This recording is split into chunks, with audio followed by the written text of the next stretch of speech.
All right. Good evening, everyone. Thank you for joining us for this meeting regarding archery hunting across the Grand Mesa. We appreciate the opportunity to chat about this topic with all of you and to provide this forum to answer some of your questions that you may have. We've got several CPW managers and staff members with us tonight, and I want to start with a brief introduction of some of the folks who will be presenting tonight. My name is John Livingston. I'm the Public Information Officer for Colorado Parks and Wildlife here in the Southwest region. I'll be joined tonight by Rachel Gonzalez, my counterpart in the Northwest region as well. But want to go ahead and start introducing some of our staff that's going to be here presenting this evening. And Kirk, we'll go ahead and start with you. Yes, good evening, Kirk Oldham. I'm the Area Wildlife Manager here in Grand Junction. I want to thank everybody for joining this evening. All right, Brandon, we'll go over to you. Good evening, everybody. I'm Brandon Diamond. I'm Area Wildlife Manager in Area 16, which includes the Gunnison Valley and the North Fork Valley, and really appreciate the folks that are tuned in tonight. All right, we'll go to Brad and then over to Genevieve. Hi, everybody. Thanks for joining us. My name is Brad Banulis. I'm the Northwest Senior Wildlife Biologist. Hi, I'm Genevieve Fuller. I'm the wildlife biologist out of Grand Junction. All right, and then we'll do Evan and then over to Jamin. Good evening. Thanks for joining tonight. My name is Evan Phillips, wildlife biologist out of Montrose. Hi, everybody. I'm Jamin Grigg. I'm the Senior Wildlife Biologist for the Southwest region. All right, and I know we've got several of our wildlife officers on the call today as well that may provide some of their input. But we'll get to everybody as we go. Now, before tonight's presentation begins, we want to go over a few of our guidelines. First, we're going to start with a presentation from our staff. Then we are going to take questions after the presentation is completed. Feel free to use the chat function throughout as we're going through the presentation to submit your questions. We'll take note of those as we're going along, and then we'll address those questions once the presentation is complete. We ask that you keep your questions focused on the specific topic that we are discussing tonight. And if you want to leave some comments as well, we'll take note of those from the chat space and get those over to our wildlife officers as well. With that in mind, and Genevieve, I think we'll go ahead and turn it over to you. I believe you're going to be sharing your screen and we'll get rolling with this presentation.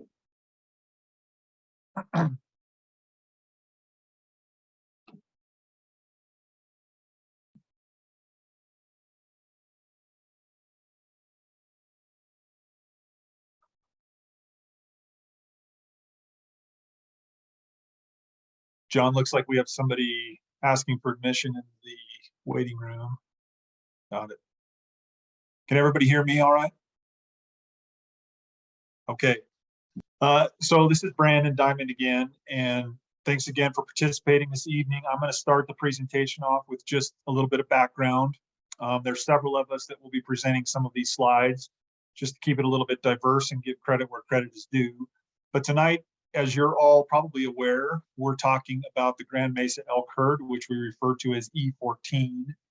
And the primary question that we're talking about tonight is whether or not to limit over-the-counter archery licenses. One thing, I'd like to make a quick point here because we've had this question come up. Limitations, some people equate to trophy management or quality management. And we're not necessarily talking about that for E14. So when you compare E14 to some of the other trophy type management units in Colorado, that's not what we're talking about. We're talking about limitations, and limitations can come in many different shapes and forms, but don't necessarily equate to trophy management. So I just wanted to make that point up front since we've been talking about it a little bit with different folks. Slide.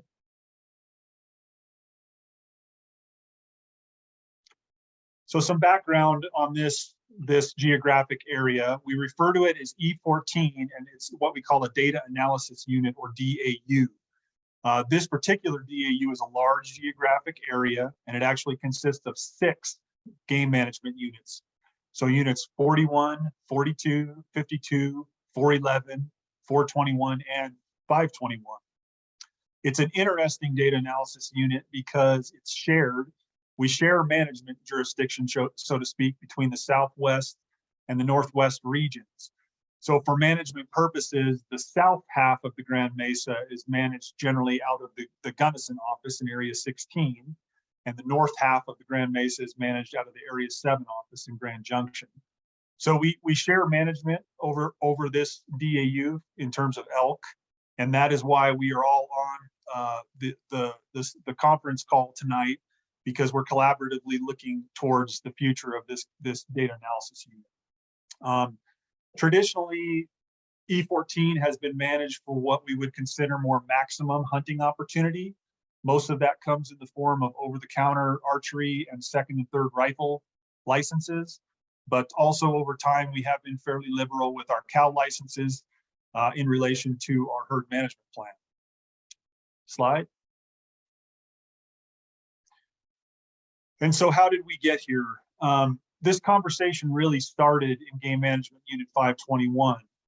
But as we've discussed these issues, they're not necessarily unique to 521 only. We've been talking about some of these management issues in 521 for quite a few years now with various constituents. And we wanted to just touch base on a few of those issues in this slide. So one of the issues we've been dealing with, sorry, Jim B, thank you. One of the issues we've been talking about for a number of years is the disproportionate hunter distribution across the game management units. So as I stated previously, there's 6 game management units in E14, but they don't necessarily receive proportionate hunting pressure across the hunting seasons. GMU 521 tends to get a significantly disproportionate amount of hunting pressure during the fall hunting seasons, particularly during the archery season.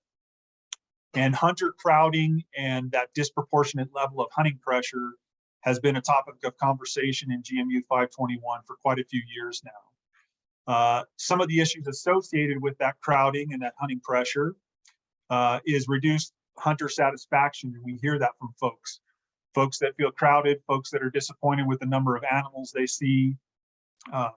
Over time, as hunting pressure has increased in Game Management Unit 521, we have seen harvest success declining, which of course everybody wants to be successful when they're out there during the fall. And one of the other issues that we've been discussing in this DAU and this GMU is changing elk distribution between private and public lands. And of course, as wildlife managers, one of our primary goals, whether it's elk management or deer management, is to maintain good numbers of animals on public lands that are available to public land hunters throughout the fall hunting seasons, to maintain that quality of hunting experience. And as those conditions have changed over time, it's led to concern by different constituents. Slide. So again, the conversations in GMU 521 have gone back multiple years. And over time, out of the Gunnison office in Area 16, in collaboration with Area 7, we have taken various management actions to help address some of these issues. So if you've hunted Game Management Unit 521 over time, you have probably noticed a reduction in antlerless licenses. So there are fewer cow licenses issued in that unit currently than there were, say, 10 years ago. We no longer offer List B licenses in GMU 521, including the antlerless List B archery license that is still available in E14 and other game management units. 521, we have separated from several of the group hunt codes over time with the Grand Mesa. Historically, many of the hunt codes on the Grand Mesa were lumped into GMU 41 hunt codes. And if you had that GMU 41 license, you could also hunt the other 5 game management units across the DAU. And we have separated 521 from some of those hunt codes and made it more of its own distinct hunt code regime. And for a little bit of context, in 2021, 33% of the DAU over-the-counter archery hunters reported hunting in Game Management Unit 521, and 35% of the E14 over-the-counter archery harvest reportedly came out of 521. So you can see that about a third or more of the hunting pressure as well as the harvest have been coming out of 521, despite having 6 game management units across the DAU. Also, it's worth noting, and our biologists are going to talk about this more in a few minutes, but we have also invested significantly in some bolstered radio collared monitoring and elk population monitoring. which we'll talk more about in a minute. We've been asked this question a fair number of times, so we thought we'd just put the data on the table for the folks that were attending the meeting. Folks ask about the trends in resident versus non-resident hunters during the over-the-counter archery season, and this graphic depicts that. So the gray line is the total number of hunters that have reported hunting in the Grand Mesa over the last 20 years. The orange reddish line is the number of residents, and the blue line is the number of non-residents. So in aggregate, the blue and the red line equate to the gray line. And you can see some interesting things have happened in the last several years. We won't have the 2022 data in hand until next spring, but generally the trend has been increasing for the over-the-counter archery seasons across E14, particularly in the last 10 years. Slide. So there's been a lot of questions related to limiting over-the-counter archery and some of the other processes that we have ongoing right now. We have what we've called our license distribution work group that has been engaged with the public for about a year now, and they've been talking about issues like allocation, resident and non-resident allocation. What we're talking about for E14 is whether or not to limit over-the-counter archery. The allocation conversation is related, but it's part of a different process that's occurring right now and sort of outside of the scope of that over-the-counter limitation question. So tonight, we're not really talking about resident versus non-resident license allocation. That is a sort of a bigger picture agency conversation that we're evaluating right now. We're also not necessarily talking about statewide limitation of archery licenses either. We're specifically focused tonight on E14 and whether or not to limit over-the-counter archery licenses in that particular DAU. That said, there are opportunities for the public to be engaged in those other issues as well. And we've listed a link there to get to our website and to our Parks and Wildlife Commission page where you can submit comments on those topics in addition to whatever action you want to take following tonight's meeting on E14. But we just want to make sure that there's a distinction there because some of these issues are much bigger than just the E14 conversation. Slide. So folks have asked us about how limiting E14 may or may not relate to the big game season structure. And for those of you that have hunted and been paying attention to management issues in Colorado for a number of years, you probably know that every 5 years, our agency and our Parks and Wildlife Commission undergoes a 5-year season structure planning process. We did it last it's wrapped up in 2019, and the current season structure is for 2020 through 2024. When this season structure was being finalized, there was a lot of conversation about limiting archery statewide.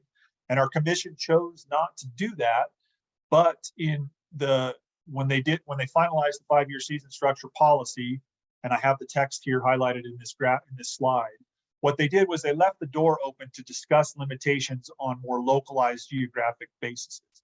And so the wording in their policy is either sex and sex-specified archery elk licenses can be limited geographically to meet biological or social management objectives. So again, they left the door open for local wildlife managers and communities to have these discussions as necessary if the circumstances and the conditions of their populations and their hunting community warranted them. And so that's how we found ourselves here discussing this issue ahead of the next 5-year season structure. Slide.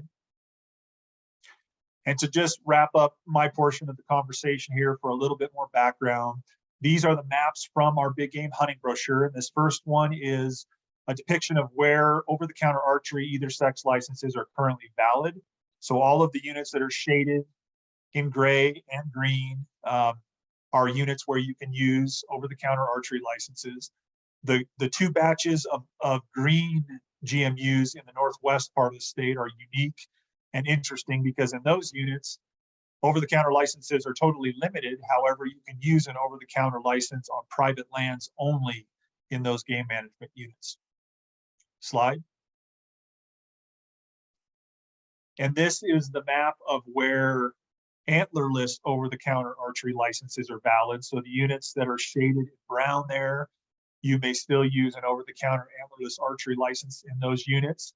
And the same management paradigm exists in those Northwest blocks of game management units where they're totally limited for archery. However, you can use an over-the-counter antlerless license on private lands only.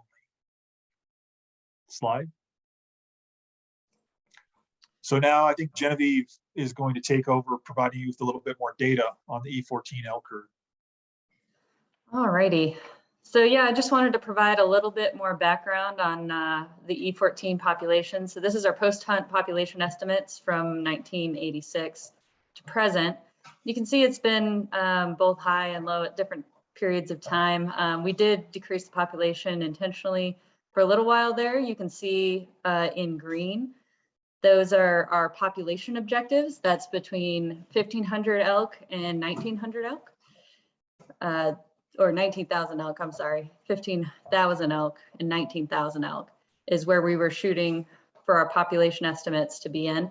They have dipped below in the last couple of years with a little bump there near 2020 and 2021. We decide those population objectives when we write our herd management plans. As you can see, this one's been in effect since about 2007. We are looking to revise the herd management plan in 2023, so next year.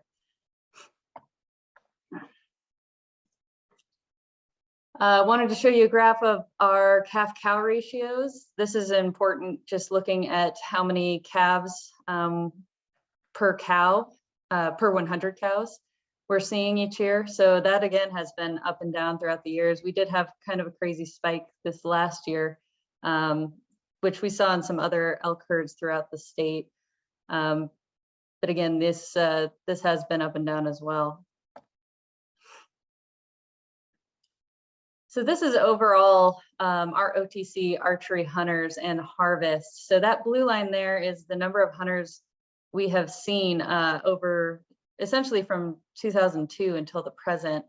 Our most recent data is again 2021 because we don't have that data from this year just yet. But again, we're seeing that pretty strong increase there in the last decade or so. But our harvest has largely stayed pretty stable. That orange line right there is our harvest. And that green line is our percent success. So as we've gotten more hunters and our harvest has stayed largely stable, we're seeing a decrease in hunter success.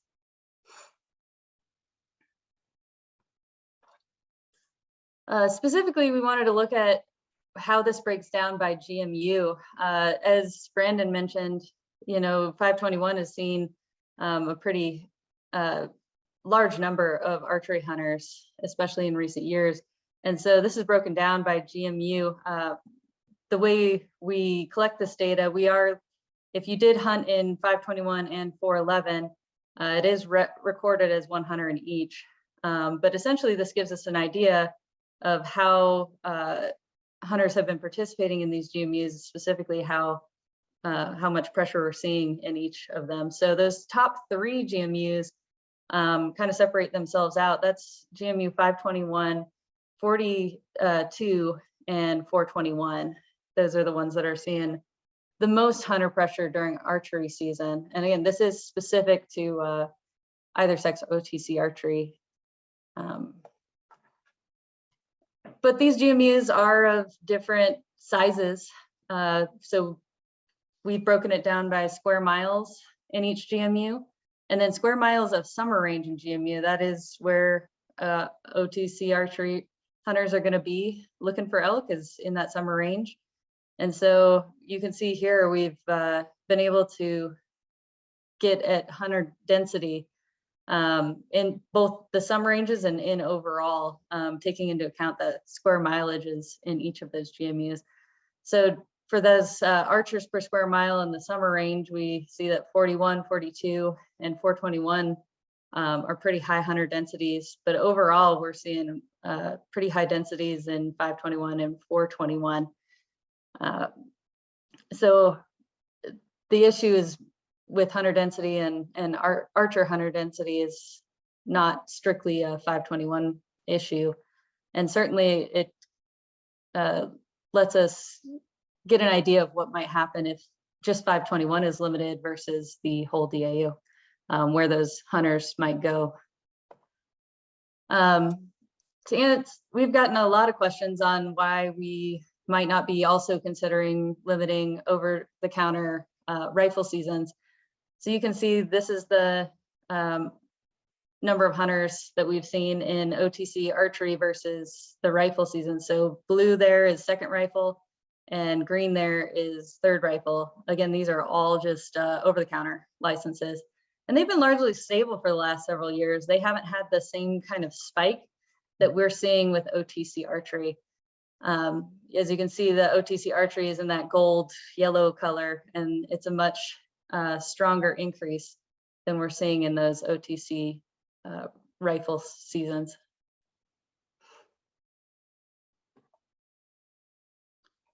So I think Evan's going to take over from here. Yeah, thank you.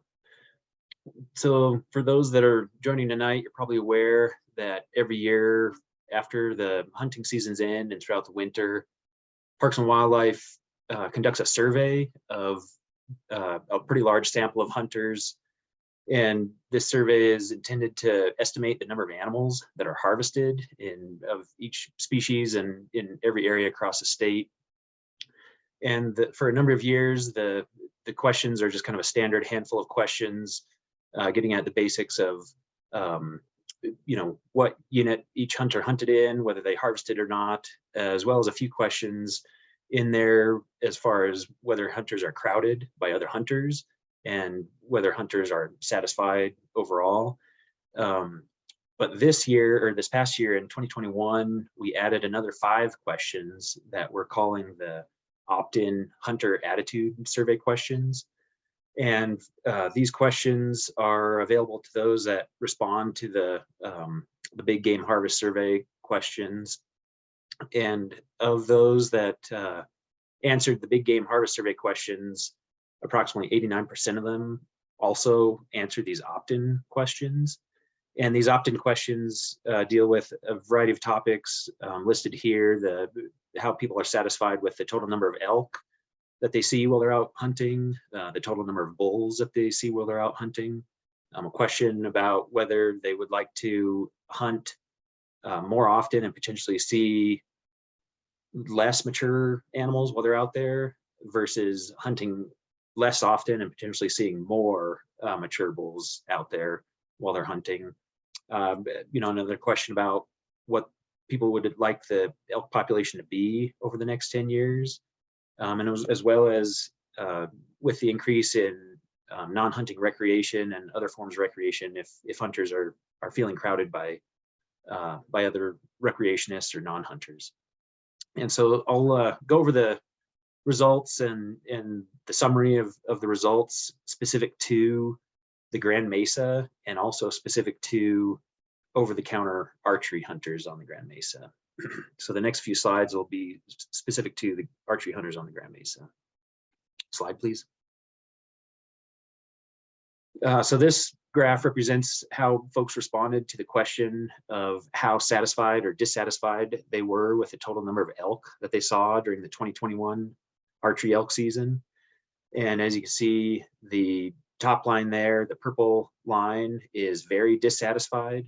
The lighter purple is somewhat dissatisfied. The gray is neither dissatisfied or satisfied. The light green is somewhat satisfied, and the dark green is very satisfied. And as you can see, the top, the very dissatisfied, had the highest percentage of folks that answered that they were very dissatisfied, followed by somewhat satisfied at 24%, but somewhat satisfied and somewhat dissatisfied were pretty close, but very few people were very satisfied or neither dissatisfied or satisfied. Slide, please. This question, even if you were only hunting cow elk, how dissatisfied or satisfied were you with the total number of bulls that you saw while hunting in E14? As you can see, the top dark purple line is very dissatisfied. The vast majority of respondents, 31%, indicated that they were very dissatisfied, followed by somewhat dissatisfied. And again, the gray is neither dissatisfied or satisfied, and the green colors are the light green, somewhat satisfied, dark green, very satisfied. So many more people were dissatisfied with the number of bulls that they saw on the Grand Mesa during archery season. Slide, please. So this graph represents how folks responded to the question whether they wanted to hunt in E14 as often as possible, even if it means encountering fewer mature bulls while they're hunting, or I want to be able to hunt mature bulls in E14, even if it means that I'm able to hunt less often. And the red bar is 55% of the respondents wanted to hunt more often, and even if they encountered less mature bulls. And the blue bar at 44% is the percentage of folks that responded that they wanted to hunt less often and potentially encounter more mature animals. Slide, please. So this graph represents how folks responded to what they think the population of elk should do in E14. Starting again at the top, the red and pink lines there indicate that folks want to decrease, and very few people answered that way. The gray bar represents those that wanted the population to stay the same as it is right now. The blue bars at the bottom, the light blue, is folks that wanted to see a slight increase over time over the next 10 years. And the dark blue are the percentage of folks that responded that they wanted to see a moderate increase over time. So as you can see, folks definitely want to see more elk on the Grand Mesa. Slide, please. So this is how folks responded to the question, how crowded they felt by other hunters while archery hunting in E14. And, kind of mixed results here. Starting at the top again, the lightest color is not at all crowded. The next one down, the slightly darker one, is those that felt slightly crowded. The next one down from that, the even darker purple, those that felt moderately crowded. And then the very bottom one, the darkest, is those that felt very crowded. Some spectrum of those that felt, for the majority of folks did feel some crowding, whether it was slightly or very, but again, 24% of people did not feel crowded at all. Slide, please. This graph represents how folks, archery hunters on the Grand Mesa in 2021 felt when they were asked about feeling crowded by non-hunters.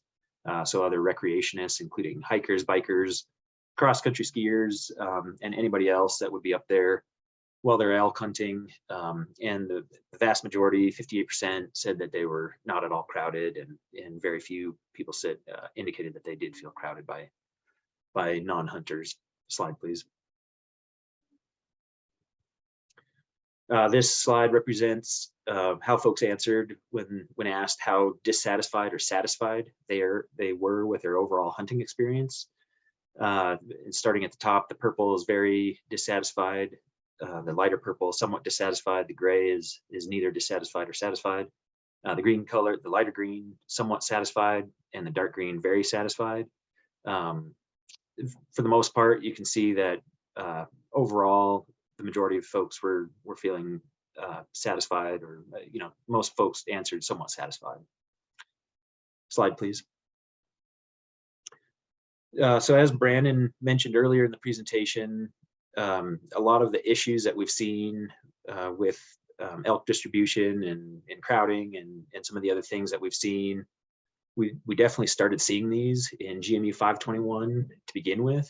And like you mentioned, we've kind of tried to address some things management wise, but at the same time, we also realize that we do need information on the elk and their movement, and especially what we're trying to get at is just their distribution across the seasons, and their movement from 521 to other units, just to quantify their connectivity and just get a handle on the seasonal distribution of elk in 521 and the surrounding units.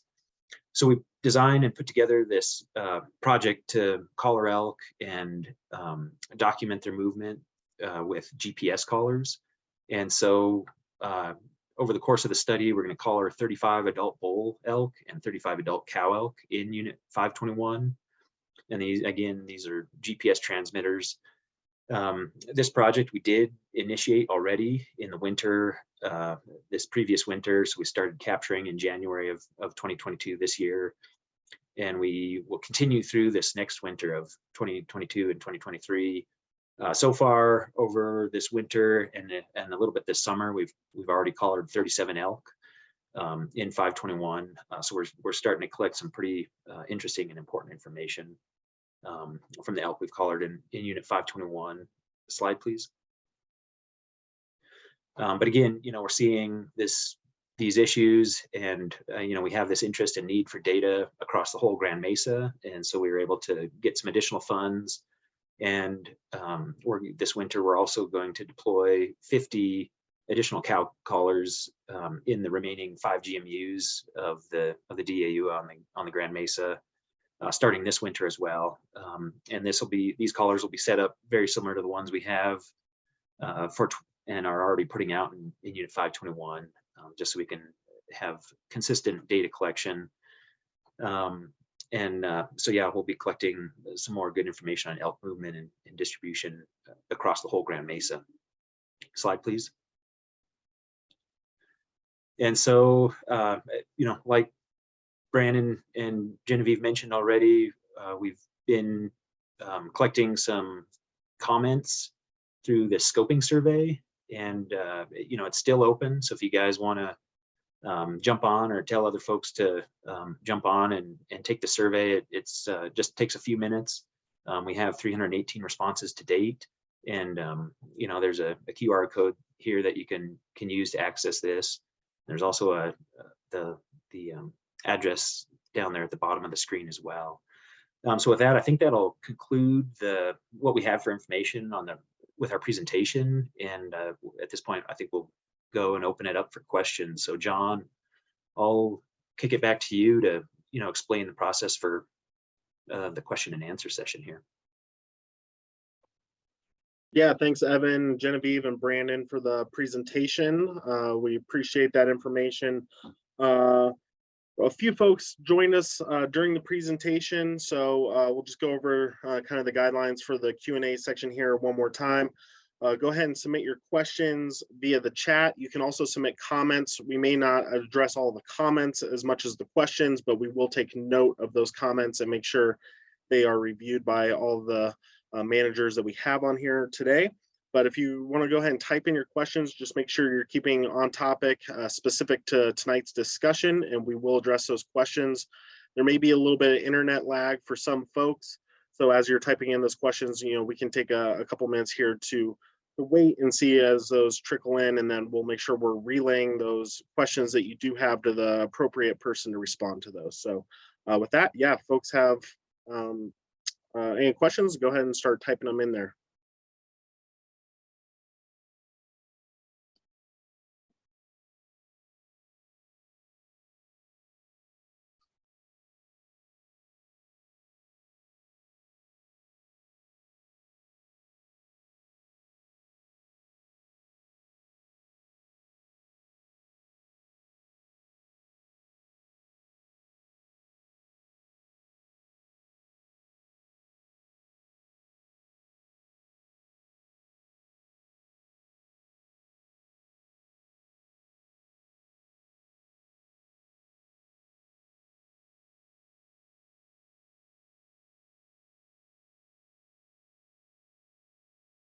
So Lauren asked if all of the game management units in E14 are being considered for these restrictions, or if it's by an individual GMU basis.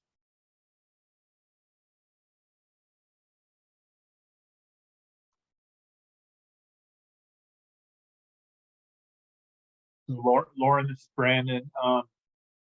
Right now, what we're proposing is potentially limiting all of the game management units on the Grand Mesa. You can break that up into different ways, but all 6 game management units are currently being considered for limitation.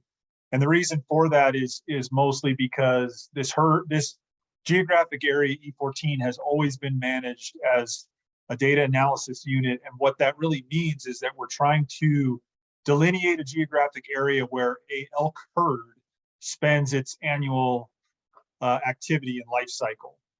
And so managing the entire Grand Mesa collectively does make some sense from a herd management standpoint, rather than just looking at one game management unit for limitations.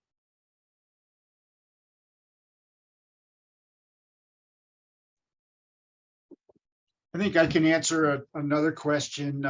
Kenny asked about the surveys, were they only sent to archers or other hunters also?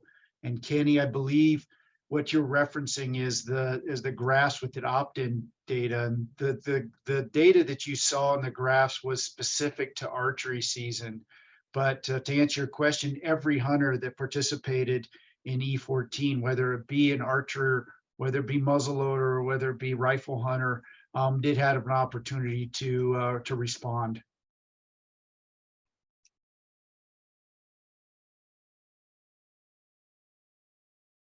Thank you, Kirk. Margaret was asking about bear hunters being out during archery season. Are there any thoughts on reducing that number or shifting to a later bear season in September? I don't know if Jamin or Brandon or Evan want to tackle that one, but I'll leave that up to you guys.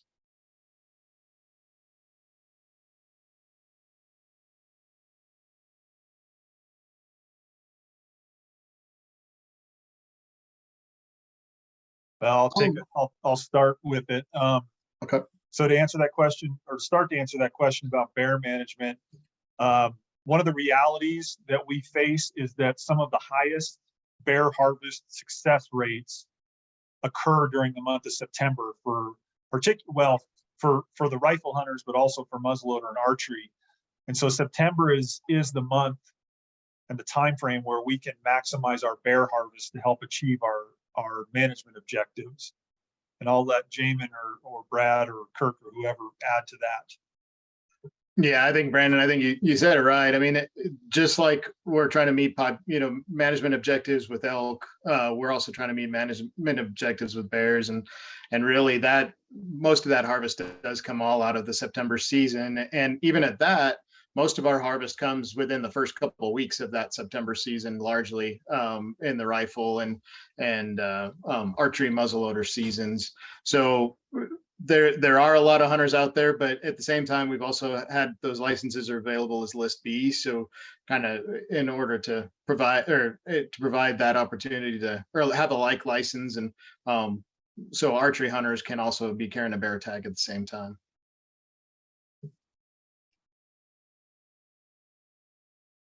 And Kirk or Brandon, maybe this is for you guys. Tracy's asking just kind of about the timeline of when any changes may go into effect as this moves forward. Yeah, good question, Tracy. The reason why we're doing this at this point is that we can get those changes, or we can get this heard before Wildlife Commission. And if our Wildlife Commission supports this, we can have this in place for the next license year.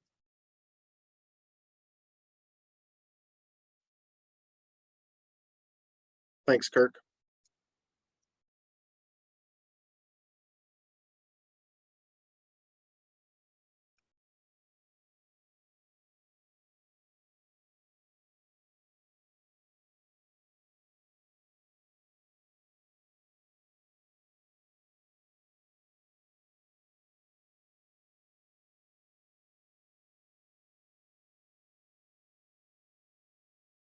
And I'll make note of Kenny's latest comment in here.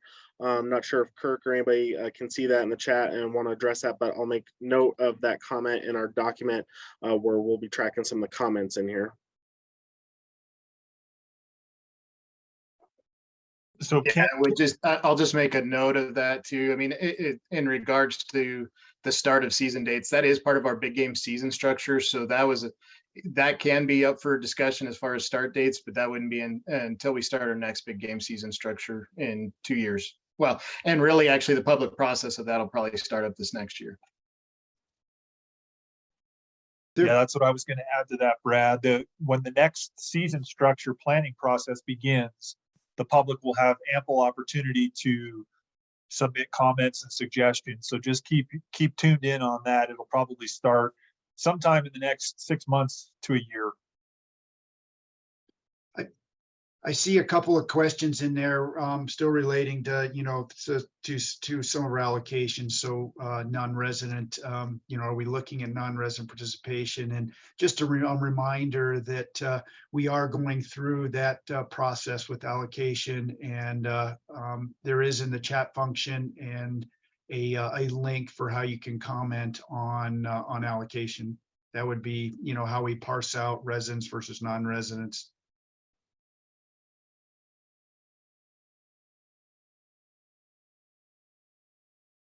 Yeah, and I guess, so this is Evan. I do see one question in there too about the current number of archers in E14 and the proposed quota. So in 2021, as you can see from the graphs we showed earlier, it just increases year over year. In 2021, there's about 4,500 OTC either sex archery hunters and about 260 people that had the antlerless archery tags. But like Brandon said earlier, the idea isn't necessarily to manage this as a trophy unit and limit it far enough to manage for the quality of elk, but just to cap it, just to cap the growth that we've seen over the last decade or 5 years, especially, and just kind of keep the growth and crowding from increasing, but still allowing plenty of opportunity, but just keeping it from getting too far increased into the future. And Evan, while we got you, we had a question about the 521 collar collaring that you've got going on. Are you tracking migration from public over to private lands as part of that GPS tracking? Yeah, definitely. These collars are set up to get multiple locations in a day. So at the end of the project, we will be able to look back and analyze, what kind of movement they're making from, public to private, and looking at potential refuging of elk.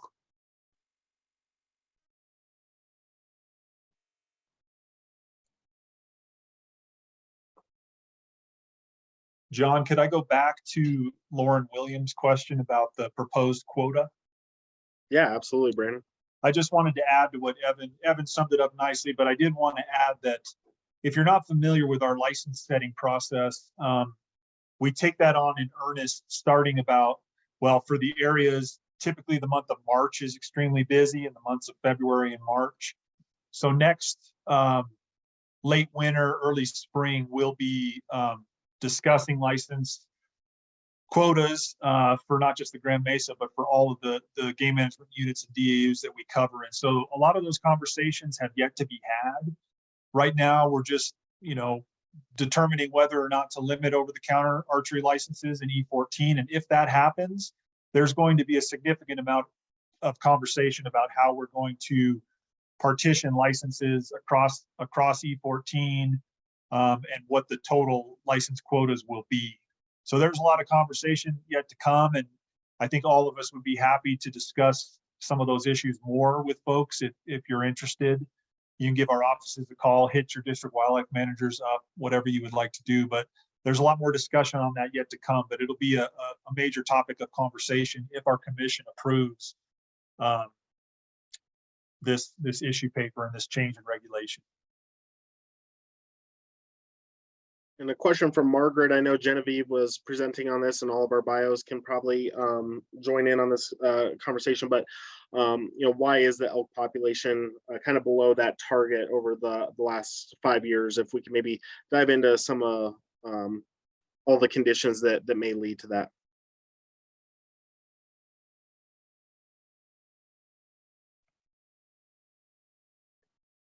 So this is Evan, and I guess to begin with, and I think Genevieve or Brandon mentioned it earlier as well, is that, back in the 90s and even the 2000s, we did, this population was above objective. And so there was a point in time, or a period of time, where we intentionally increased licenses to intentionally decrease this elk population down to where our objective range was.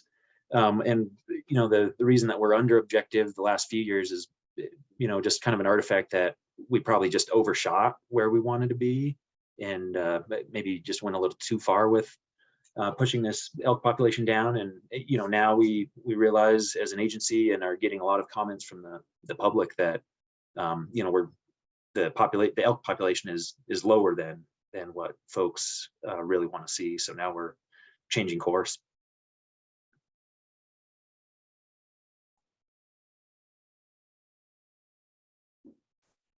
Yeah, and to Lester's question regarding being a bow hunter and having bear hunters and muzzleloader hunters in the woods at the same time and having overlapping seasons, again, that is a season structure issue, and is something we'll be evaluating here over the next year or two. So I would certainly encourage folks to stay involved with the big game of season structure public process as that unfolds in the next year or two, and make your opinions known, because that's something that the Wildlife Commission will address in the next year or two.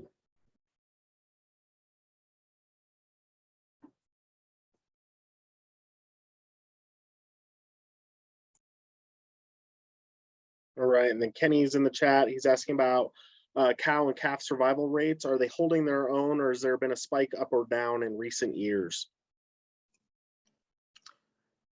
I showed a graph earlier of our cow-calf survival rates. I can actually even take this back to that graph. Essentially, they've gone up and down over the years. There's maybe a slight trend downwards, but it's fluctuated quite a bit. And as you can see, we did have a spike in this last year, and that could be due to just us getting the right amount of rain at the right time, or a number of reasons that could be in the last year. But again, it has gone up and down in recent years.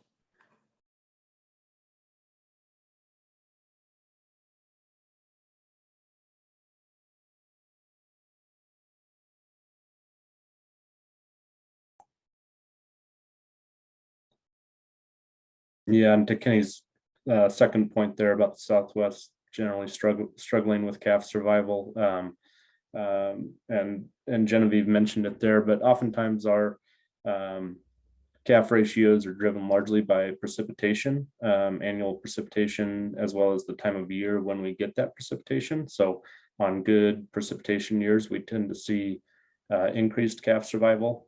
During drought years, we tend to see lower calf survival. The Southwest units in particular have been in a real long-term drought really for the last 20 or so years, and that has coincided with a decrease in calf recruitment in many of the Southwest units.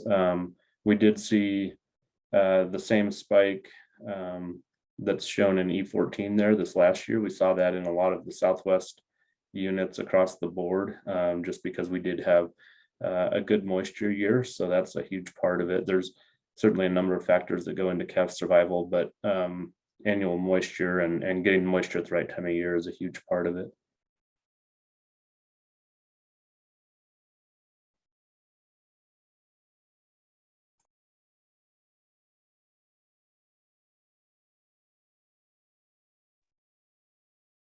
I see a question in there about changes to archery, or will we address rifle at the same time? And I think Genevieve showed a slide in there that showed, really the significant changes to archery at this point.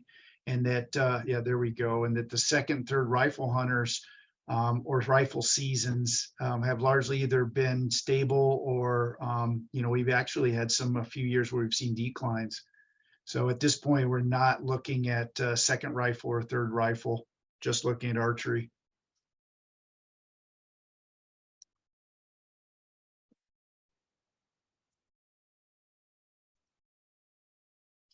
Thank you, Kirk.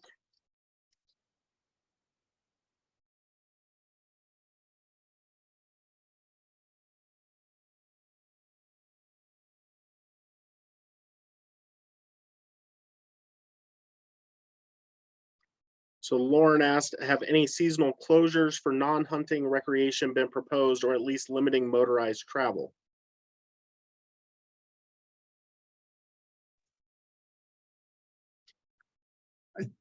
I think that's an excellent question, and maybe Brandon can help me out on this one as well. But this is a seasonal closures, restricting or managing non-hunter recreation, limiting motorized travel. Those are all, keep in mind that a bulk of this public land hunting occurs on federal managed land. And so, we certainly have, we have to work with our federal partners, both the U.S. Forest Service and the Bureau of Land Management, on those issues, as well as that, we're not a regulatory agency when it comes to travel management on federal lands. So, we're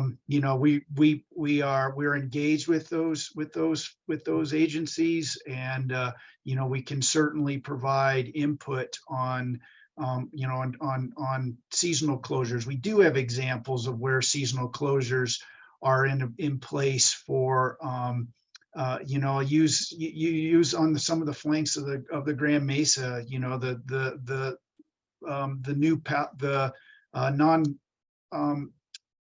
Palisade Plunge, that mountain biking trail that's on the, on the north side of the Grand Mesa. There are seasonal closures on that, and that's largely because of wildlife. So that I don't know, Brandon, if you have anything else you'd like to add on that. I would, just so folks know, Parks and Wildlife is very much involved, even though we don't have regulatory standing necessarily on federal lands. They do engage us on these issues, and we take them very seriously because, as I mentioned previously, one of our goals long-term is to maintain the maximum number of animals on public lands for public land hunters. And so we're sort of in the background, engaged in those processes on a regular basis across the Grand Mesa and across Colorado. But the only other thing I would say, in addition to what Kirk did, was when I would just strongly encourage members of the public and the folks that are tuned in tonight to engage in those federal land planning processes when they come up, because they are meaningful. And, when the Forest Service or the BLM takes on a travel management planning process, they don't do that every couple of years because it's such a big undertaking. They'll do travel management, and, it'll last for 20 or 25 or 30 years. So when those opportunities arise, please take advantage of those and participate in whichever way you feel you would like to. And we appreciate your support for keeping wildlife habitat intact and wildlife on public lands.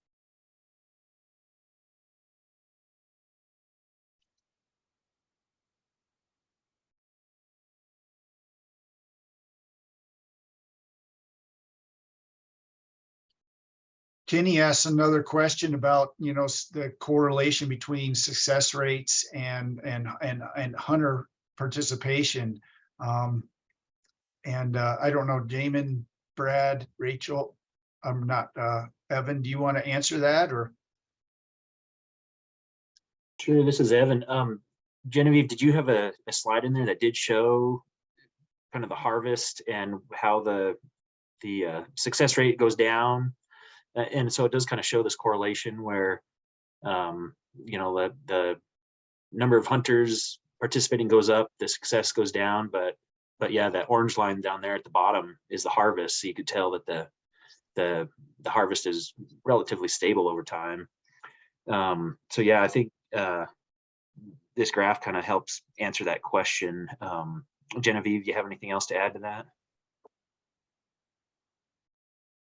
Not really. It's, I mean, it's absolutely right.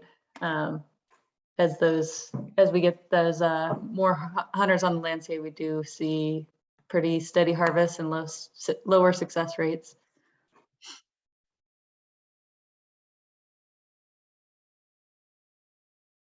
Question from Tracy about when we can expect a decision. This will move forward to the Wildlife Commission in December for their consideration in December. So we would expect to receive an answer from them to either adopt these changes or not in December or January. And then at that point, we would move forward with the next, move forward with it or not move forward with it for the next license setting year, and be setting license numbers in March, like Brandon said. There's a Thanks, Jane. Oh, go ahead. there's another question about splitting archery into multiple seasons, similar to the rifle seasons. And again, that goes back to our 5-year season structure and the way that we have our seasons structured. Those are options and suggestions that we could take at 5-year season structure.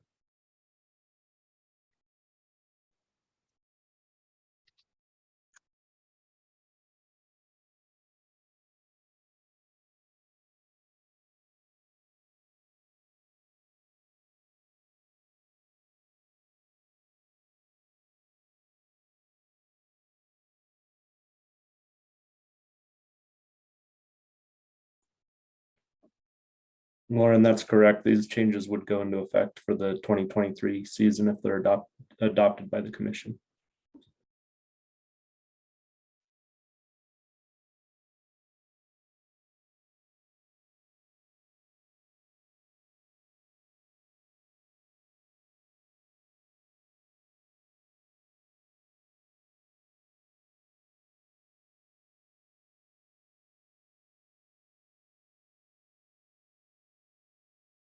All right, we can give it another little bit of time here, since we do still have some time allotted for this Q&A. So we'll give it a little bit here, see if any more questions come in, and if not, then we will look at wrapping it up. So if any folks have any more questions, go ahead and get them in the chat.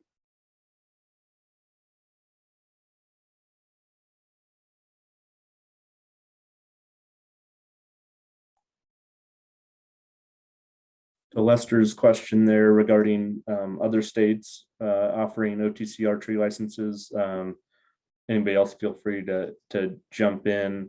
To the best of my knowledge, there are a number of Western states that offer OTC archery for residents. I don't believe that there are very many states that offer OTC archery licenses for non-residents, with maybe a few exceptions for certain units, but not to the degree that we do generally.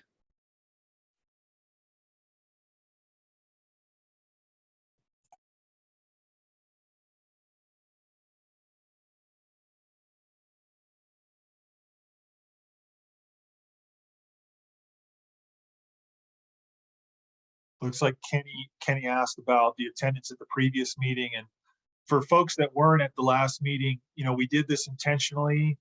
We were trying to get maximum public opportunity for input. So we had a meeting in September during the archery season, and we knew that folks would say, why would you have a meeting about archery season during archery season? So we had the second one tonight. And Kenny, to answer your question, the first meeting was pretty similar attendance. Brandon, you might just add to that we have had good participation in the surveys. So there has been large participation in the surveys. I think we're at several hundred participants in the surveys. So folks have been certainly engaged in terms of responding to the survey, much more so than attending the meetings.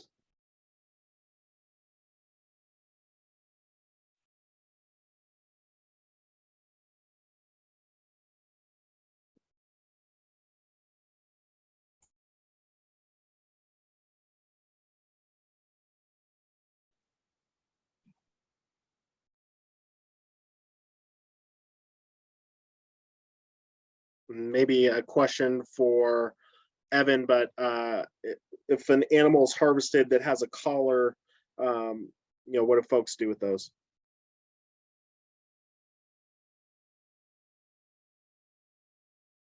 Yeah, that's a good question. If you can, get it back to us, there's always a chance we can potentially redeploy it on an animal if it's in good condition, and there's plenty of battery life on that. And we also can get, oftentimes, so these are satellite collars, and oftentimes we collect a more complete data set if we can get the collar back and plug it in and download data off the collar rather than just getting what's downloaded through the satellite. So it's always good if you can just get it back to a Parks and Wildlife office, and they'll get it back to the biologist that put it out. So if you can, we appreciate it if you can give it back to us. Thanks, Evan. And just wanted to note to Glenn that we do see your comments that are coming in, and we'll take note of those on a document that we've got running with all the comments from tonight's meeting as well. So thank you for submitting those.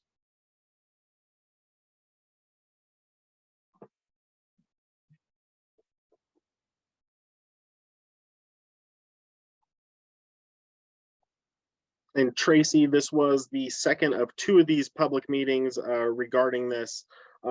You will still have until October 17th to submit more comments to the survey. I'll post the link to that here again as well, so you can get on there and let your voice be heard in that survey form. And then just to add on to that, John, there would be another opportunity for public to comment at the December commission meeting when this goes before the Wildlife Commission at the December meeting. So that would be another opportunity for public comment at that point in time at the December Wildlife Commission meeting. And that same, the link was up earlier on a previous slide, but you can also submit email comments to our commission at any time as well prior to the meeting where they hear this issue paper. So there's not going to be any more forums like this, but there's plenty of opportunity to still submit feedback, or you can call any of us as well if you want to talk through some of these issues in more detail.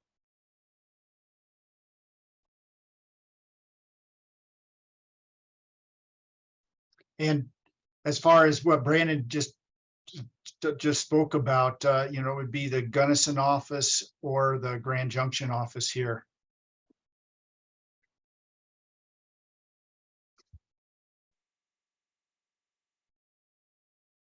Anybody else feel free to jump in on the question about elk hoof disease. I'm not aware of any documented elk hoof disease in E14. Let me know if anybody else is. We have documented that in a few places around the state.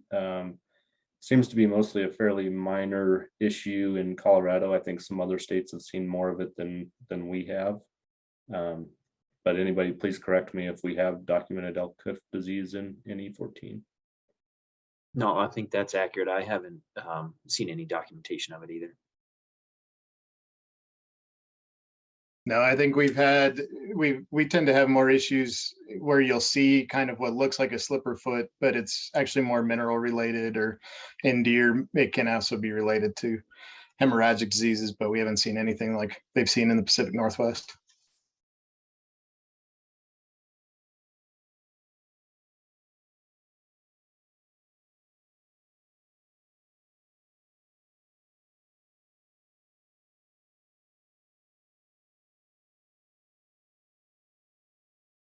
All right, I know Glenn's still working on getting some of these comments typed in here, so we'll leave this up while he's working on those. So if anybody has any more questions, we'll keep this going for a couple more minutes here.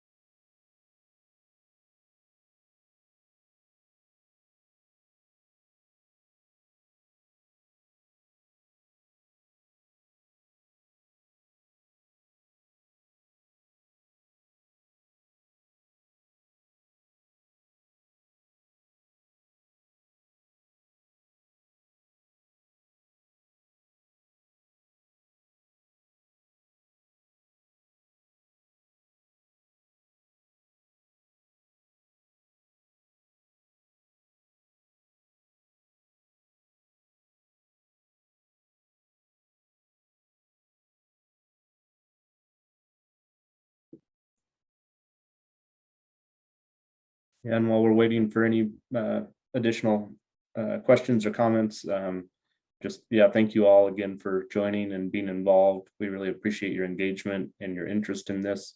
It really does make a difference. We pay a lot of attention to public input. And again, it really does make a huge difference. So thanks for your involvement and thanks for your interest.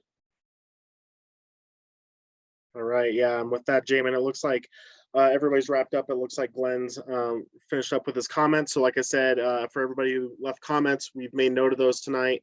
Make sure you get in on that survey. You've got until October 17th to fill that out.